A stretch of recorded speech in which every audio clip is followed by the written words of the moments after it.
요즘 뉴스를 볼 맛이 안 나더라고요. 뉴스를 보면 이렇게 분노 조절 장애처럼 분이 일어나요.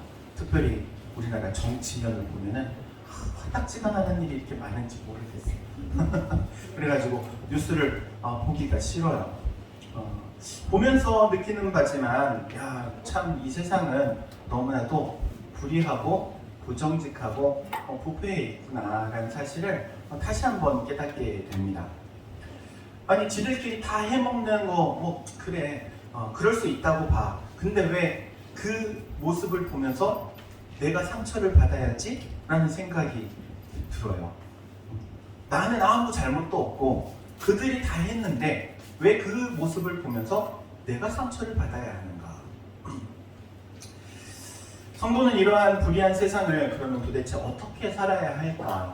오늘 말씀을 통해서 함께 나누고자 합니다. 이 불의한 세상에 우리 그리스도인이 살아야 하는 방법, 첫 번째는 예수님의 가르침을 따라 살아야 합니다. 여러분, 한 대를 맞으면 어떻게 해야죠? 한 대를 때려야 돼. 혹은 분이 풀릴 때까지 한 두세 대는 더 때려야 돼.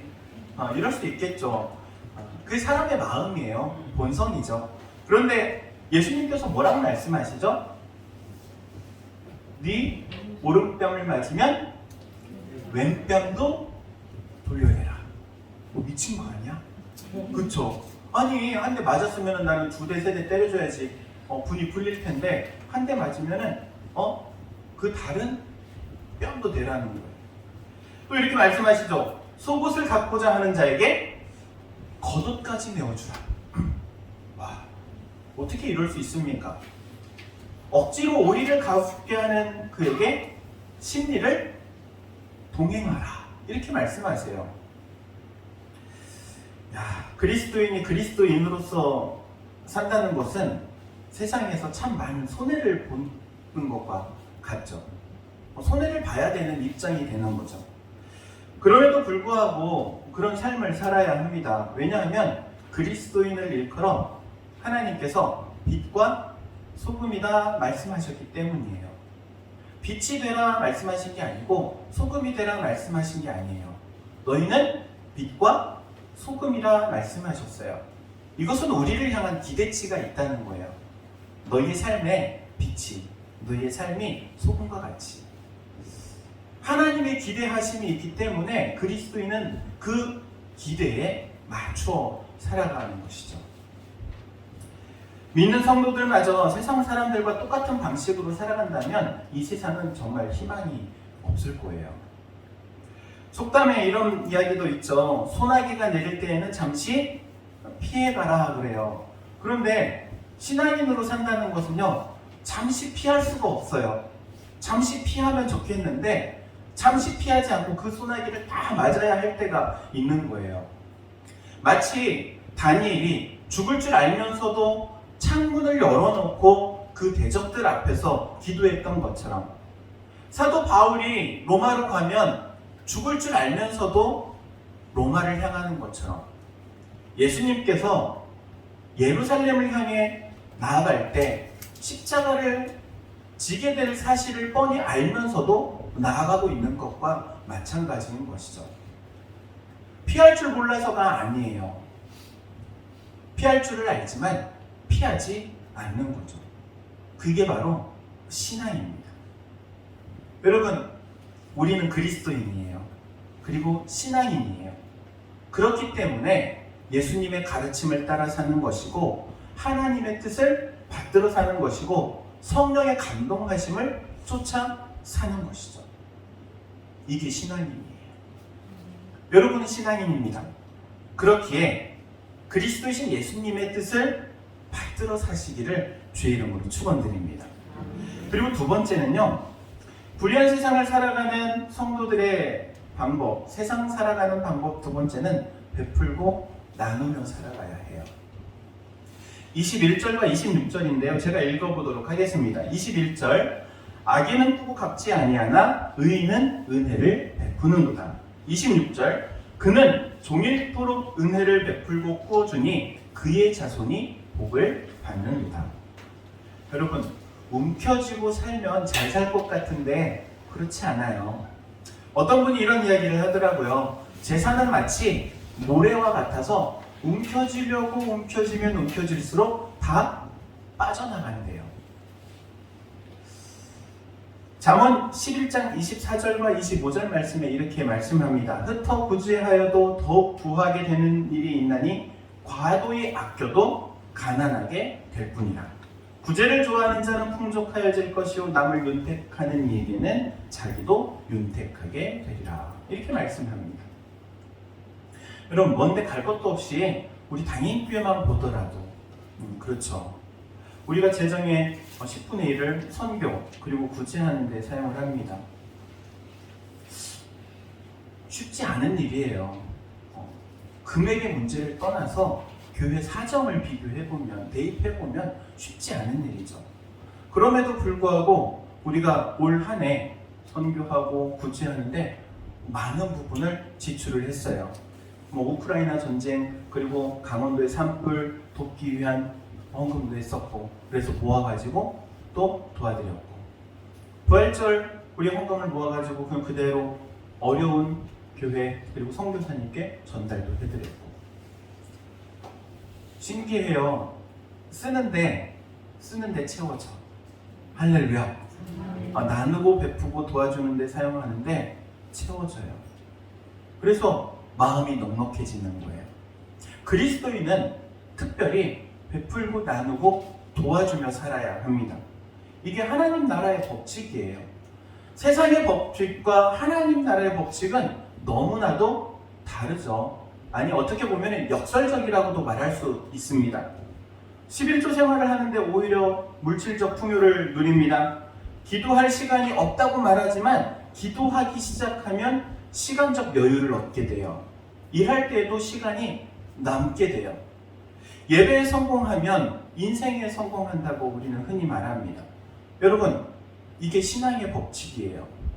세상 사람들은요, 파이를 하나를 가지고 그것을 나눠 먹을 생각을 하니 아깝습니다. 상대방에게 한 조각을 주면 내가 먹을 한 조각이 줄어들기 때문이에요. 세상의 법칙이죠. 하나님 나라의 법칙은요, 그런데 달라요. 어떻게 다르냐? 무한리필이에요. 베풀고 나눠주고 도와주고 사용했는데 오히려 새 한 판이 생기는 거예요. 할렐루야. 그래서 신앙은 재밌어요. 그래서 하나님의 뜻대로 살아가는 사람들, 그리고 하나님의 뜻대로 살려고 하는 사람들은 이런 귀한 경험을 하게 되는 거죠. 베풀고 나누는 것, 두 가지 차원이 있습니다. 첫 번째는 우리가 잘 알다시피 물질을 나누는 거예요. 크든 작든 속담에도 있죠. 콩 한 쪽도 나눠 먹는다고. 내가 가지고 있는 작은 것을 이웃들과 나눌 수도 있고요.